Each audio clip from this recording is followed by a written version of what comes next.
How AI is killing the value of a college degree. Let's go. On May 16th, 2025, I woke up and was ready to get into my graduation gown for the day of celebration of Villanova's graduation ceremony. My family and friends came from pretty much across the country to see me walk across the stage and receive my diploma. Michael, Sean, Matthias. Yeah, Michael! I was really on top of the world, super excited to finally have the diploma that shows my hard work over those 4 years. I was super excited to apply those skills to the job market, to an employer, and finally be an independent adult. Flash forward a couple months into Graduating's the best feeling ever. And then like a week later, you realize that you're all on your own and you have to figure out life for yourself. And then it just becomes like the most scary moment of your life because you're debating if you want to go to college, you're debating if you want to join the workforce. It's just all these mixed feelings. And I don't think people understand how hard it is to overcome that. job search. Been a little demoralizing. The job market has been very tough, especially for the new grads. I have been on my job search since Yeah, and it's like insanely hard to get a job now because AI already is taking effect and they're already taking jobs. And that's also a big problem with younger people because they're not going to be able to get jobs because coming out of high school because they need a degree to be able to get a good job when all the jobs now are being replaced by AI. 2024. I've been applying at least all the lower ranked jobs everywhere, and it has been a little difficult to even get to the initial interviews that I want to get to. The job market is kind of trash right now. I mean, it's really difficult. It's really difficult for people who have many years of experience. So it's going to be difficult for college kids. The rise of youth unemployment is worrisome. For the individual worker, we can see that graduating in a recession leaves long-lasting scars for decades after. These workers are a vital part of the labor market. If you never have had a job interview going into like coming out of college and you've never worked a job in high school and you've never had experience with job interviews, you might be cooked because now you have to figure out how to do an interview.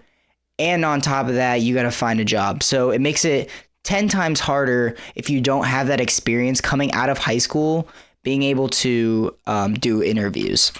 And if they're having a hard time, that means that the economy could have a hard time. For the broader economy, these youth workers might be early indicators that the overall economy is slowing down or maybe even heading towards a recession. For the first time in modern history, a bachelor degree is no longer a reliable path to professional employment. Yeah, now you gotta go to school for like 7 years. You gotta go to 7 years if you want to get paid well. A bachelor's degree really doesn't get you much, not gonna lie. That's why you gotta be able to master like different hobbies, like being able to do this for a living, what I'm doing right now. Like obviously I'm not saying that I'm gonna probably do this, but that is the most ideal thing for you to do. It's to master other things besides going to college and getting a degree or whatever.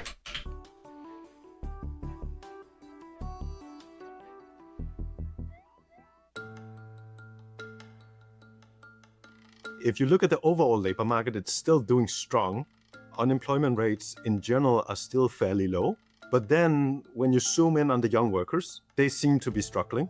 The unemployment rate among young U.S. workers aged 16 to 24 stood at 10.4% in September. It's generally been trending upward since April 2023, when it dipped to the lowest point since the pandemic. And in particular, there's been a worrisome rise in unemployment rates among recent college graduates. Usually we think of those as being some of the safest workers in our economy, but that also could have something to do with technology and how much lazier people are out nowadays. Like kids are much more lazier than they were back in the day. Like just solely off of just your phone. Like your phone is a big aspect in that. Like that's why kids aren't getting jobs. That's why it's because they're so glued to their phone and glued to like different electronics or stuff like that. And they just don't want to get a job. And seems to be flipping right now.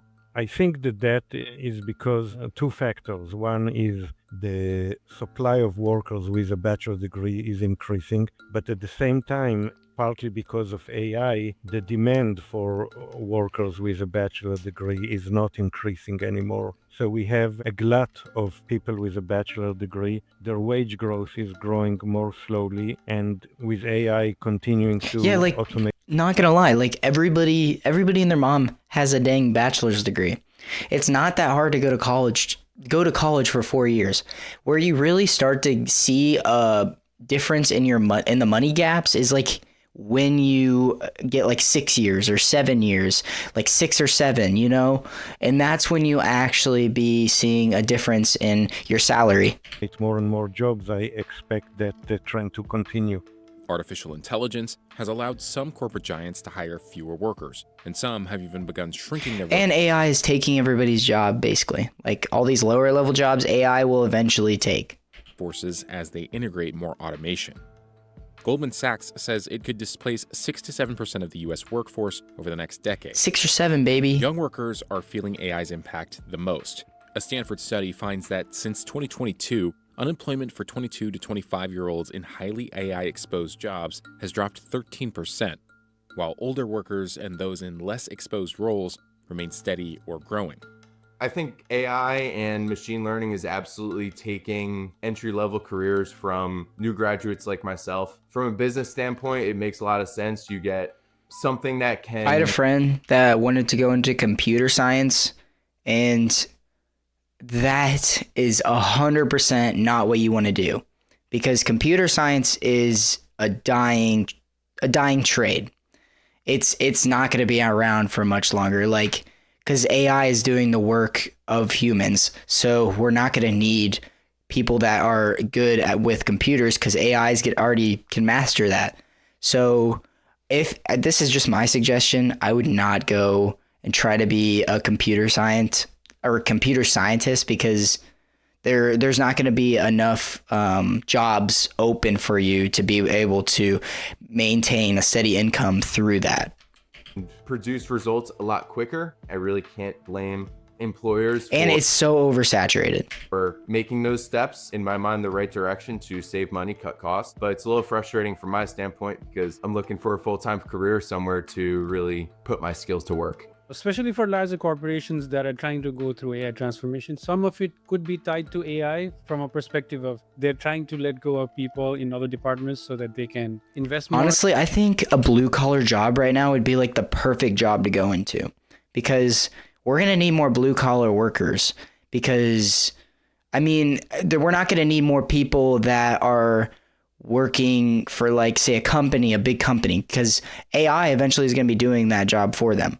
Like, let's be honest, in the next 6 or 7 years, I keep saying 6 or 7, but next 6 or 7 years, AI is probably going to be doing all the lower parts of a company's work. In AI, but at the same time, I think what's also happening is the AI systems that can write code, especially at junior level, has gotten really good. And I was supposed to say junior level. That's what I meant. Because of that, we are already seeing, especially in tech companies, there's the need for a number of junior engineers has gotten lower. The Federal Reserve has also taken notice. You see a significant number of companies either announcing that they are not going to be doing much hiring or actually doing layoffs. Much of the time they're talking about AI and what it can do. So we're watching that very carefully.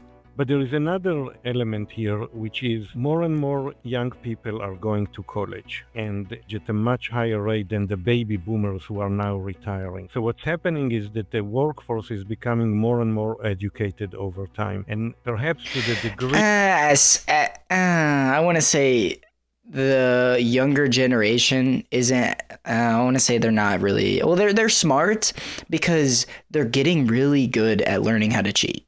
I know that sounds bad, but not gonna lie, it's so much easier to cheat nowadays, because you have AI, you have those tools. So kids are learning to, like, figure out ways to think outside the box instead of thinking inside the box. And they're just using AI to, like, do their paper or something like that. So technically they're not getting smarter, they're learning to think outside of the box, if that makes sense. That we have a glut of college grads, AI might be having a little bit of impact. But I think right now, what's really driving a lot of this youth unemployment is the fact that businesses just in general are not bringing on new workers. And so whether you're unemployed or whether you're trying to get in the labor market for the first time, right now is a really difficult time to find a job. Just a few years ago, many companies, especially tech firms, went on a hiring spree during the pandemic era. For example, during the COVID-19 pandemic, Amazon's workforce ballooned to 1.6 million employees globally in 2021. Bro, By 2020, those hours are horrible. At Amazon, my friend's like slaving away at a Amazon warehouse at like 3 o'clock in the morning. I'm like, bro, why do you work this job? You have to wake up at 2 o'clock in the morning and go into work. Oh, heck no. It's 100% not worth $20 an hour. Would anybody else do that? Wake up at 2 o'clock in the morning, go into work, and like make that your everyday schedule. Like when everybody's awake the next day, you're probably sleeping. That's why I would never work an Amazon warehouse job. 2024, the count had shrunk to 1.5 million, and 2025 is no stranger to layoffs. Amazon saying this morning it's going to lay off about 14,000 corporate employees as it restructures for the AI era, marking the latest move in a multi-year effort to streamline operations and shift resources toward its biggest bets, including generative AI. Experts are divided on whether COVID-19 hiring sprees are behind the current layoffs. Overhiring they did in the COVID era when they didn't actually need to. Excuse me. The results Sorry. of that are being seen now. So correlation doesn't imply causation. Like, it's not because of AI that people are losing jobs. In fact, because of AI, we see a lot more empowerment in people. Dude, what is this guy yapping about, bro? It is because of AI. It's so obvious. Every like they're taking all of the junior level jobs, so there's not going to be any employment. Like, small business owners are able to take advantage of AI and build amazing companies. We should probably not use This is the perfect time to get into entrepreneurship for sure. argument much anymore. It's been a long time. I think if there was overhiring, it's already been adjusted in 23, 24. We are now November 25. I think it's no longer a big impact. But I would say that the period of strong labor shortages that we had in 21, 22, 23, I think it forced companies, even without AI or not taking AI out of the story here, it just forced companies, this severe labor shortage, to learn how to do things with fewer people. And that may be another factor that is impacting the labor market conditions now. Not only are young workers finding it difficult to enter the job market, but the young professional workforce is also shrinking. A recent study by compensation platform Pave finds that between January 2023 and July 2025, the number of young workers at large public technology companies fell by more than half. Private technology companies also saw a decline. The impact that this rising youth unemployment rate could have, you start playing this out over the course of years and you say, if these workers have a hard time getting into jobs now, that impacts spending, right? That's actually really surprising because I thought that kind of job was oversaturated. Like computer science is so oversaturated. You'd think that maybe people are getting their degrees and just being like, oh, well, I don't even need this degree because no one's hiring me, and they're just giving up. Maybe that's why the numbers are going lower and lower. Impacts them going out, buying things. That also impacts like their earning capabilities, money going into taxes, which ultimately impacts government spending as well, right? And so you start to add these things together and it really can lead to further widening in income inequality. Economic inequality in the US is getting worse. The new Oxfam report shows that between 1989 and 2022, the top 1% gained about 101 times more wealth than the median household. We will see. Yeah, and we're feeding into all the rich people. We're giving a lot of the money that we're making in the U.S. to, we're kind of favoring the rich people, considering they literally don't have to pay taxes. So we're giving the rich more money than giving the poor, which honestly helps our economy in the long run. Because if everyone's relying on the government to give them money, then obviously the percentage of people trying to get jobs is going to be a lot lower. A much higher inequality. It's a problem today, and it will be an even bigger problem in the future. It will be a problem that will have political consequences. I think what will eventually happen is that there will be growing demand for income redistribution. If you have increasing unemployment rates, especially among young workers, it might leave some with being dissatisfied with the current economy and political climate that could have some implications for, in general, the political debate. And so we need to really... I think kids are just getting lazier. That's all that's happening, is people are just getting lazier. And that's something the US has just got to figure that out. Be thinking about, how do we make sure that we're taking care of this right now, because it could have big spending, big economic implications down the road. The job market is challenging for young workers, as many entry-level positions, a launchpad for new graduates, are disappearing. At the same time, however, Handshake, a career site for college students and recent grads, reports that employers are increasingly seeking entry-level hires who are fluent in AI. We're actually seeing from companies is an increase in desire for early talent to have AI skills. So we've actually seen a 5x increase in our job postings since 2020 list AI skills as part of the job requirements or qualifications. And even on internships, it's been a 4x increase in that same amount of time. So employers are interested in early talent that is familiar and comfortable using AI. They do expect that early talent will be able to... So like it's more beneficial to use AI on things. Like say you're doing an essay for like a class. If you have more, if you're using AI to have that, have AI do your essay, you're more likely to get a job. See, it's more beneficial, dude. Like get with the program. To use AI in their functional roles, and that they will know how to balance both their expertise and knowledge as well as productivity and efficiency.